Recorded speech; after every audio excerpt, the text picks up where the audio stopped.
My name's Amanda, and we're at the historic Green Mountain Ranch in Buffalo Creek, Colorado. We're here to talk about our horses and the stuff we do with them on a daily basis. This horse I'm riding right now is Opal, and she is an 8-year-old Andalusian mare. Good girl. So, for getting on, I, especially wearing extra heavy clothing, trying to jump from the ground is not very graceful and looks rather awkward. Most of our horses are taught to step up and stand next to a rock or a stump or something along those lines to make it a little easier to get on even when they are saddled. It's a little easier on their back, it's a little easier on the rider. Mounting from the ground is always a good skill to have, but it's nice to be able to mount from an object as well, because you never know when you actually might have something that hurts or anything else. But mounting from the ground using something is pretty much the same as mounting in a saddle. You tend to step up, stand, lean over, swing a leg over, and slide on. You're supposed to stand. Good girl. You're gonna just spit that out, aren't you? She's like, yes, I am. And she's done some bridleless riding, not a tremendous amount, which is riding with either just a neck rope or nothing whatsoever. A few of our other horses have done so, whether by intent or by accident. Again, a good skill to know. Most horses that can ride with one hand, you can use just a neck rope and steer them, as long as you have the confidence they're not going to take off and run away with you, which is everybody's fear in life, is being either bucked off, kicked, falling off, or getting bit. I like to tell people that the getting bit part, for people that are really terrified of horses, they're like, but what if they bite me? A lot of horse people say, well, that's crazy and they're not gonna bite you. However, horses do bite, it is dangerous, and it really, really hurts. So that's not somebody's fear to really discount, it's legit. I mean, it's the same as being bit by a dog, except this dog is 1,000 to 2,000 pounds, and that's a lot of dog. This mare can actually pick up and throw a 200-pound baby when they get where they're not supposed to be. I've watched her actually pick them up and move them. So yes, they can bite and it would hurt. Hopefully if you're around horses, you're working with ones that are not going to bite you. There's definitely some coordination with riding. In a lot of respects, it's like when you first start trying to learn how to ride a bicycle, there's your left-right balance that you have to work on. And you can see she's like, why are you wiggling back and forth on my back?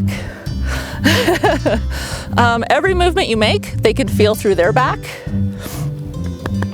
And she's checking with me to wonder why, what am I doing back here? So if you think about it, it's somebody sitting piggyback on your shoulders. It's the same concept. So they have to balance you and themselves. You know, and then, I mean, you've got steering, you've got, you know, speed as far as that goes. A gentle nudge with your legs is usually all it takes to have them go forward, or a bump with your heels. Most horses, a pull back is stop. If you keep pulling back, Opal, step back. Step back. Good girl. You end up going in reverse. So they're almost like using a joystick. Thank you, Michi. We need your help.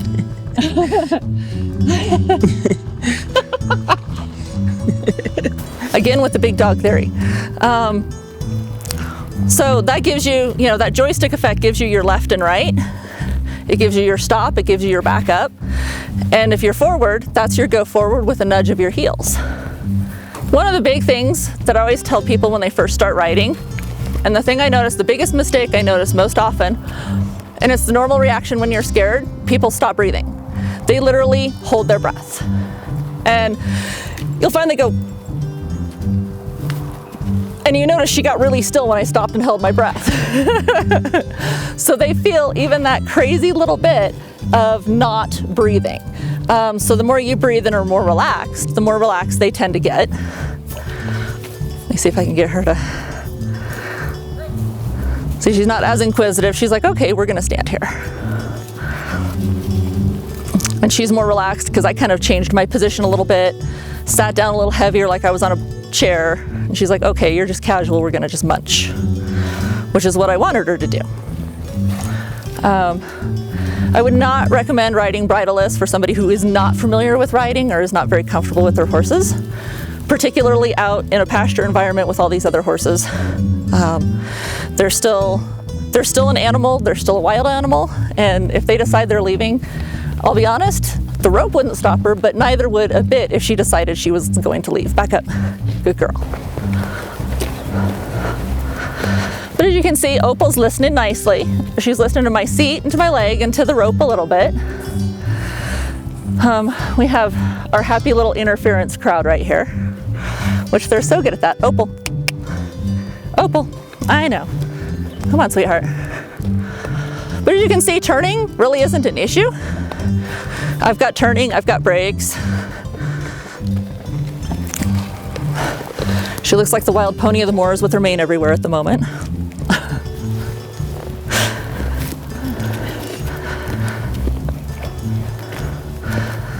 Sit up. Nope. Let's try something different. All right. Step over. Step over. Step over. So that we call a side pass, which helps you move over, open gates, pick things up off the ground, help somebody else on their horse, move away from an obstacle. Some horses are a little better at it than others, but an exceedingly useful tool for kind of controlling where their body is. And it's a matter of just pressing your leg into them to move them over. Good girl. You squeeze your thighs and they know to like, and you like... I kind of lean and squeeze the leg into them. And part of it is, Opal, head up. Part of it is, let me turn towards you. She's like, it's snack time. Part of it is pushing with this leg, but a large part is also, if you want them to move, you lift the off leg away. Oh. So you give them space to move too. Yeah, okay. So not only the push you're on, it's a lot like dancing. So, and especially for guys understand this, is they're pressing into your side. You know, you push on the gal's side, she moves sideways. You release that pressure and push from the other side, she'll move the other way. And horse movements are so much like dancing. In fact, my best students have been previously dancers. They're an amazing, kind of very symbiotic type movement relationship working with a partner. So dancers really tend to get that innately through their body because they're having to cue off of somebody else's body, whether it's from a touch, from a push, from a hand on the waist, from a hand on hand. There's that touch, push, pull situation. I think the strange thing is that if you're riding, most horses, if you've been riding any length of time, or if you have a horse you have a good connection with, they will mirror what you feel in here. So if you're happy, they're happy. If you're scared, they're gonna be scared. The most interesting experience I've had is that if you're angry, they are as well. And I have had the Shires, I've had people get in my face, start screaming at me when I'm on those big war horses, and the big war horse comes out. I have had them rear up and go at the people I was already mad at. I didn't ask for it, I didn't tell them to do so. Excuse me. But they did go after that person, which I thought was rather impressive. I mean, they're normally very docile, in your pocket, very casual. I never even thought of that genetic breeding back to war horses until I was just really, really mad one day, and the horse I was on just went after the person that was standing nearby. And that was kind of a cool thing. One of the biggest things in horseback riding is smile while you die. Because if you have a smile on your face and your horse is feels like they're going to kill you, that smile makes you feel better. It will actually help the situation, which is probably one of the dumbest sounding things ever, but it's true. The other one is only one of us gets to freak out at a time, and it's never my turn. So if they're freaking out, I positively can't. I have to keep cool, I have to maintain what I can, and control the situation. And I think that is hard starting out because they do things that are scary. Like her stomping flies just now. For somebody that's not used to it, they're like, why is she trying to dump me? Her head's down, her butt's doing weird things. There's all this random stuff happening. I'm sitting up here with a string. So that tends to be some of the things that really get people when they're starting out. It's definitely a fear factor. Opal's probably 1,200 pounds. She can outrun us, outmaneuver us. You know, she can pick us up with her teeth, she can kick us, she can run us down, she can mutilate us. There's a reason horses were used for medieval battles. This is an incredible giant dog to take into a on-foot battle situation. I mean, most people don't want this size horse coming at them full speed ahead, wearing armor with somebody with a sword or a lance. When you double that size to one of these giant horses, I don't know how the foot soldiers in the medieval times did it. Honestly, these guys run up to me, even I'm like, can you not? That's kind of, it's big, it's scary. So really learning to temper those emotions. And I think that's for any livestock. And as livestock people, we tend to probably put ourselves in situations that the average person is never going to even think of doing on a safety level. It's being on the ground when the mares are having babies, trying to help them with their newborn baby, dealing with a mare who's distressed because there's something wrong with her baby, dealing with stallions who are, excited or upset over something. So there's a whole lot of added elements to the horses beyond just getting to casually hang out here in the pasture, just sitting on Opal while she gets to munch grass and hang out. Why do I do this all the time? I ask myself that frequently. Helping, some of these newborn colts when they first arrive is just magical. Getting to teach them things from the time they're an infant till they're an adult horse it's almost like raising kids. You get to see those goals, you get to see those achievements, you get to see what they do. And the best part is when they can start doing things essentially in return for you, as far as taking you to places that you can't get to with a car and would be hard to hike to. I know a lot of people with mobility disability issues do a lot of riding and carriage driving because they can get out and go places that they can't go in a car or they can't go on foot. And there's just that nice calmness to it. And for a lot of people, it's very similar to, say, hiking, where you're out, you're enjoying the scenery, you're getting to go different places. The nice part with this is that you can go further and you can go faster. And, for a lot of us, that's kind of the fun part, is it's either easier or a whole lot more fun in the fact that we're not putting as much effort into it. And that's not to say that horseback riding isn't effort. And if you think it's not effort, go for a 2-hour ride and try and walk the next day. Your legs will not thank you for it, even if you've never done it. Lots of thigh muscle, lots of leg muscle, a lot of core muscles end up being used because you're trying to support yourself as this animal moves. So there's a whole lot of torso movement and hip movement. Also the reason that they use them for equine therapy programs. The cool thing is that taking horses out through the woods and going places, you get the same exercise you would if you went walking. Because a horse's walk is exactly the same as a person's. Opal, walk for me. Leg, leg, leg, leg. And you can see my leg, if I relax, they just kind of swing in that walk motion.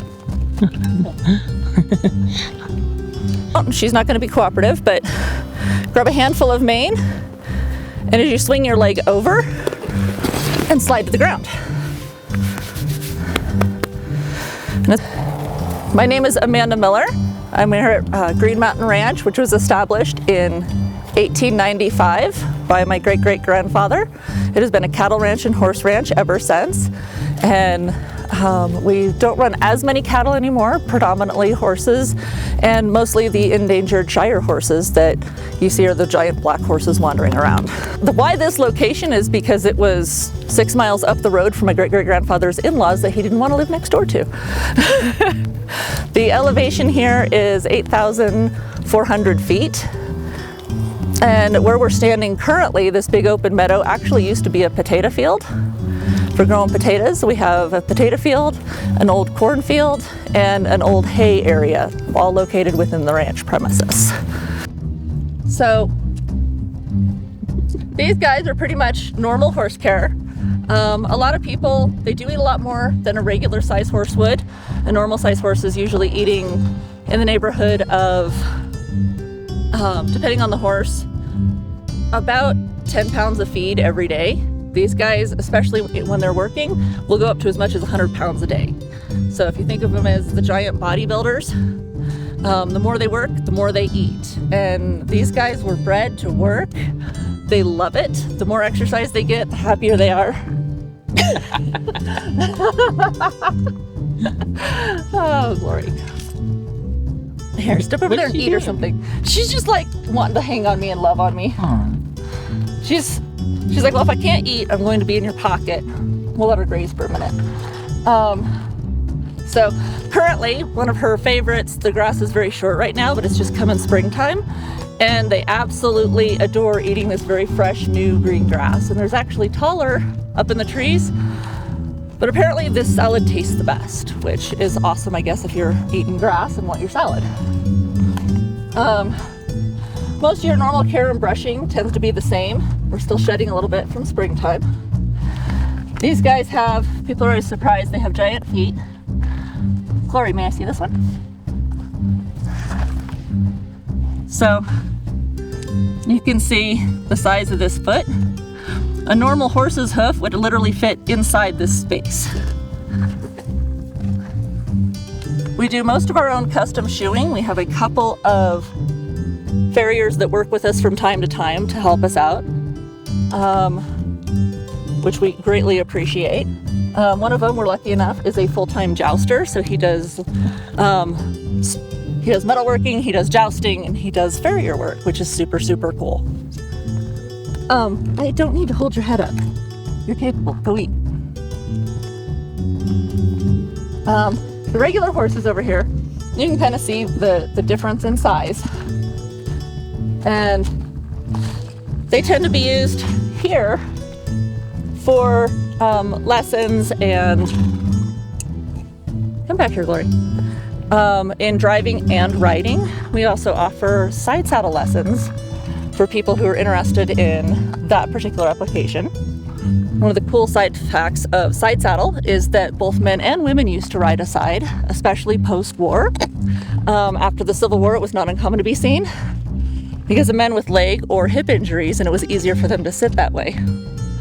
At the turn of the century, monks actually rode side saddle because they rode on a special chair that was designed for them to sit comfortably and be led by the other monks, which is kind of cool.